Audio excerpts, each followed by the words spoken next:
How's everyone feeling today? So when I ask you a question, if it feels right to you, I want you to say super. How's everyone feeling today?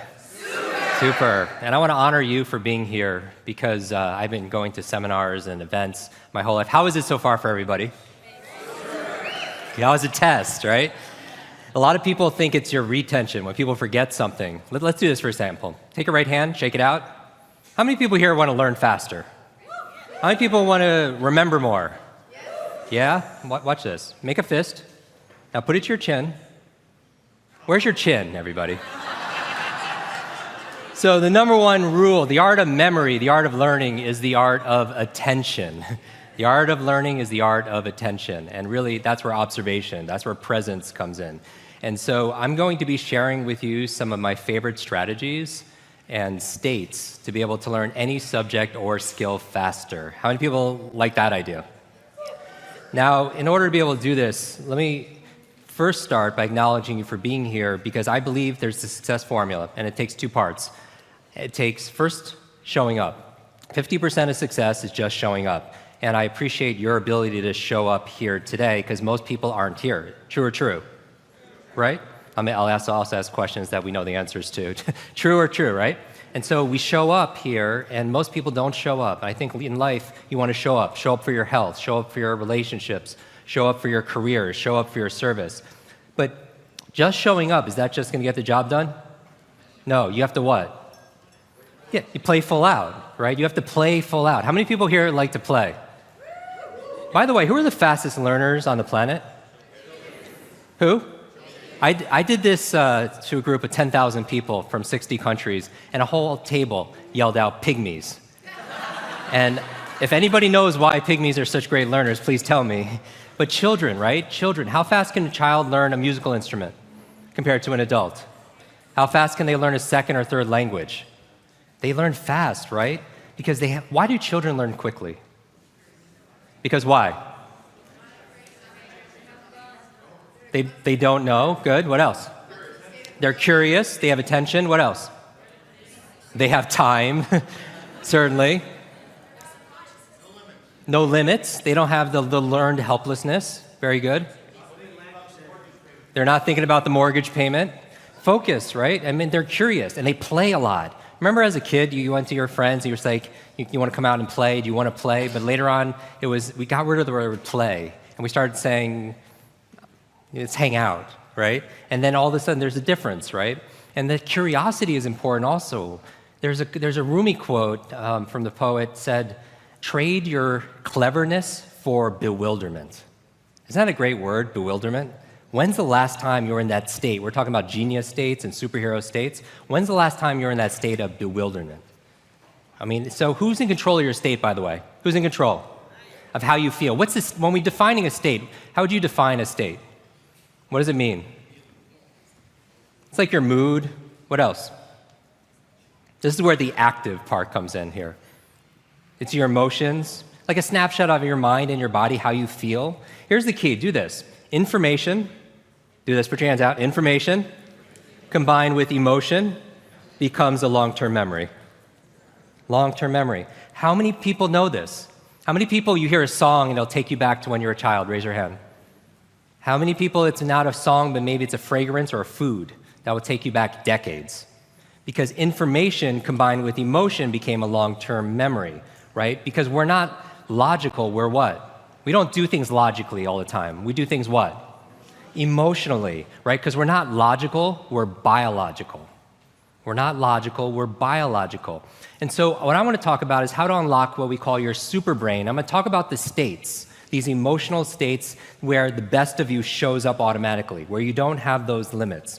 Now, in my breakout, I'm going to talk about the strategies, how to read faster, how to remember names, step by step, how to learn another language. Those are the strategies. But you always start with state. Everyone wants to write this down. All learning is state dependent. All learning is state dependent. That the emotional state that you feel when you're learning something gets anchored to the learning. Does that make sense? By the way, what was the state that you felt back in school? Primarily, how did you mostly feel in class? Bored, and the other half of the class is like confused, right? Now, on a scale of 0 to 10, What's boredom? On a scale of 0 to 10. 0. Anything times 0 becomes what? 0. And that's why a lot of people don't remember what they learned. It's the emotional state. Does that make sense? Let's test this out. Stand up real quick. Stand up. I have no slides for you. I'm going to take you through exercises. How many people like experiential learning? So it gets in your body, right? So what we're going to do here is we're going to play some games. We already said that children are the fastest learners, right? Children are the fastest learners. How many people here feel like you want to learn more in less time? Raise your hand. Raise your hand if you have books on your shelf you haven't read. More than one. And it becomes, like Lisa Nichols talked about, it becomes shelf help, not self-help, right? How many people here get more than 10 emails a day? How many people came here today like to have a better memory? How many people forgot why you came here today? Have you ever done that? Walk into a room of your own home and just forgot why you're there? Anyone feel like senior moments are coming a little bit early? Like you're in the shower and you can't remember if you shampooed your hair. And you end up doing it twice, right? Or you misplace things. How many people here know somebody, maybe personally, who misplaces things all the time? The remote control, the Apple remote, their phone. Have you ever found yourself calling your own phone, hoping you kept it on? Or maybe you lose something like your car keys, or not something larger like your car. You ever see the people out in the malls and they're using their car alarm trying to figure out where they parked their car? And what about names? How many people here, honestly, you have trouble remembering people's names? How many people have forgot the name of somebody in this room? Right? And so let's start with my name. Hopefully you remember it. My name is Jim Quick with Quick Learning, and I help people to learn quickly. The question I always get is about my last name. My last name really is Quick. I didn't change it to do what I do. With a name like Quick, you could say my life and my destiny was pretty much planned out. I had to be a runner back in school, which is a lot of pressure when it says Quick right on your shirt. I have to be very careful when I'm driving because the worst name to have on your driver's license when you get pulled over for speeding is the name Quick, right? Because you're not going to talk your way out of that speeding ticket. And I get to do my mission, my dharma, which is helping people to learn faster. I think if there's any skill to be able to master in the 21st century, something that's going to give you a real tangible advantage, it's your ability to learn quickly. And only because it's a sign of the times, because digital overload, digital distraction, so many things vying for our attention. How do you get things done? But when I talk about speed, I don't talk about I'm not talking about frantic speed. You could actually learn faster and actually have an ease, a confidence, a peace of mind. How many people would like to have that? Be able to succeed, but also have this level of harmony inside of yourself, this clarity of thought. And it's the idea, how many people here read 7 Habits of Highly Effective People by Dr. Stephen Covey? What's the 7th habit?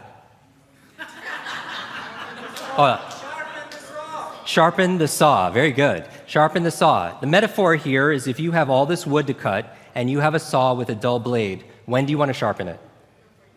Before you start cutting the wood, right? Because a lot of people are going to work hard. It's going to work a lot harder if you have a dull blade, and they have to sweat and perspire and work 3 or 4 times harder when they could have sharpened their saw.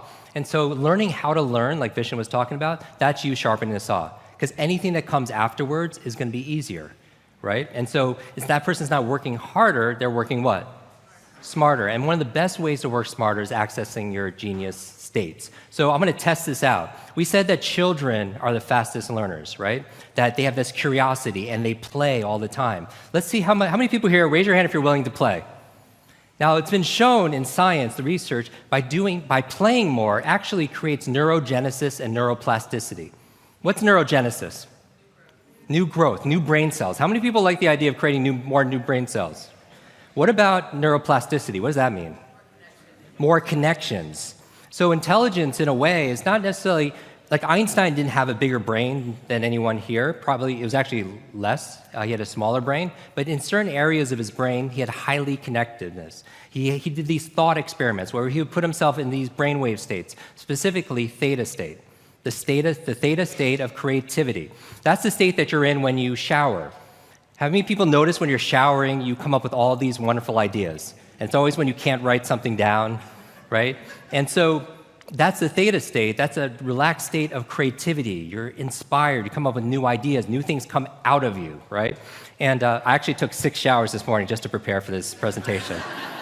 So it puts you in creative state. And so he had more connections in certain areas. And so you could promote that by playing more. And so what I'm going to ask you to do right now is I'm going to ask you to find 2 people in the room you do not know. Pair up in threes. Go. Find 2 people you do not know, pair up in threes.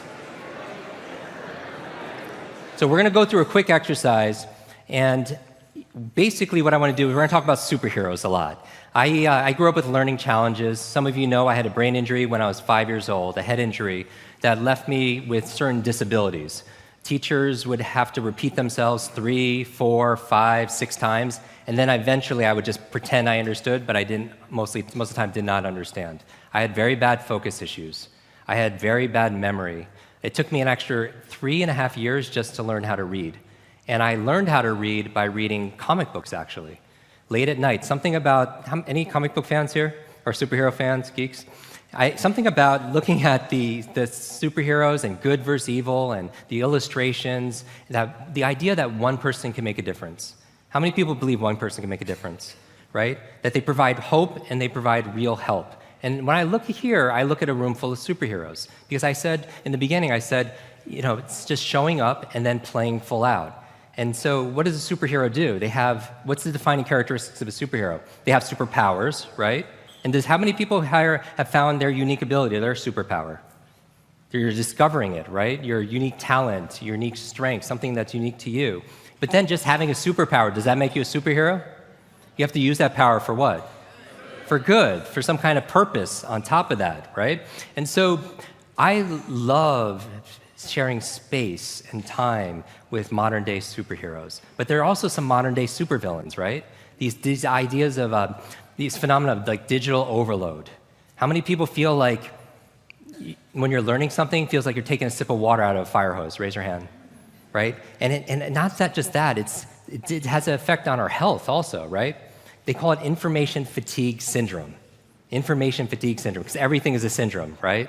So higher blood pressure, compression of leisure time, more sleeplessness, or even if you have a little bit of free time, you can't even enjoy it because your mind's still multitasking.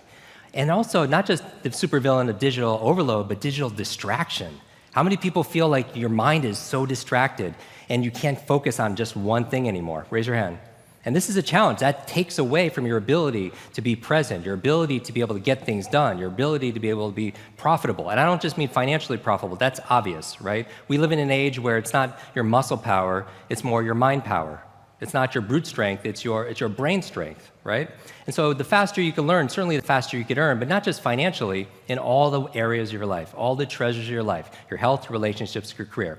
So what we're going to do is this exercise of play, and then we're going to start with this state, this childhood state of curiosity and wonder.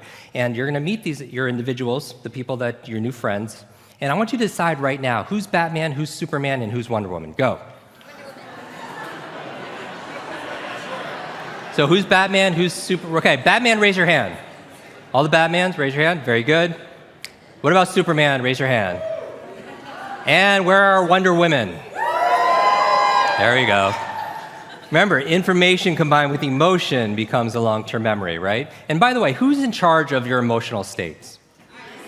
I am? Who's in control? You are, right? I remember recently I got to introduce 2 of my modern-day superheroes. It was Richard Branson and Stan Lee.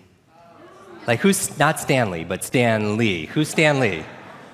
Yeah, the co-creator of Spider-Man and X-Men and Avengers and Fantastic Four.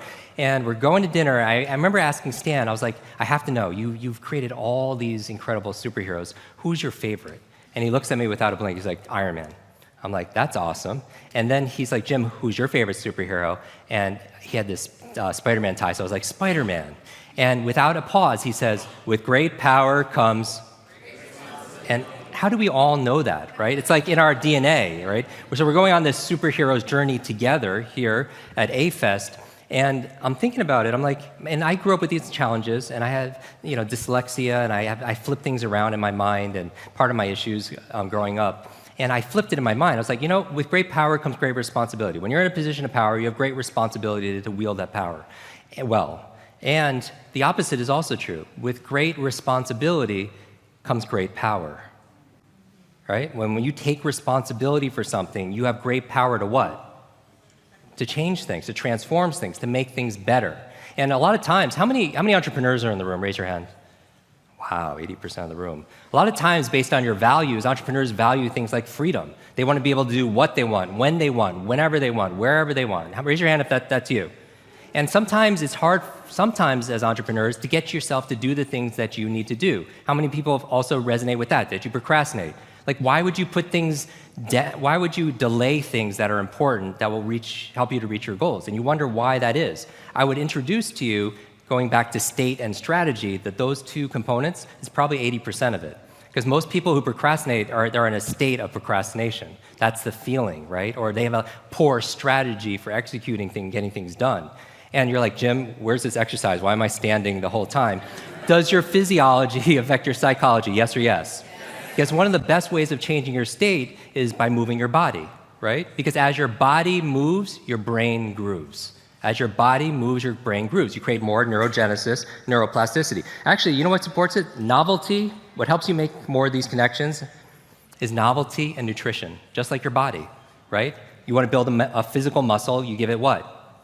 You work it out, you give it exercise, you give it stimulus, novelty, and then you feed that muscle with nutrition. Same thing with your mental muscles. And so what I want to introduce to you is ways of getting into these states and then strategies in the breakout that help you to specifically build these mental muscles. So you have more mental strength. Just like physically, you want to be stronger, you want to be faster, you want to be more agile. You could be that mentally also. Stronger, more agile, more focused also. So what we're going to do here is talking about states. What are the highest level states? Peace. Very good. What else? Love. What else? Gratitude. What else? Joy, compassion.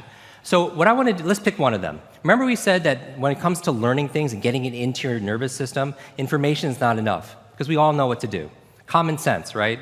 We all know, for the most part, how many people know what they should do to make things better, but there's indiscrepancy, but like in terms of not getting things done, right?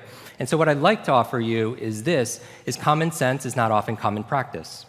Right? So how do we get aligned with this? So let's talk about joy and introducing more joy in the room and throughout the entire event. How do you spread joy? If you wanted to spread joy right now in this room, what would your strategy be? What's one thing you could do? Be joyful. What else? Okay, massage somebody. What else? Hugs, good. Kisses, right? High fives, right? Good. So what I want you to do now is I want Wonder Woman to be in charge, okay? Wonder Woman, raise your hand, Wonder Woman. You are the CEO of the group. You are the CEO of the group. And what we're going to do is you're going to tell and you delegate to Superman and Batman how to spread joy around the room, and they're going to do it for 30 seconds, all right? We're going to put a countdown timer on here. Ready? Go.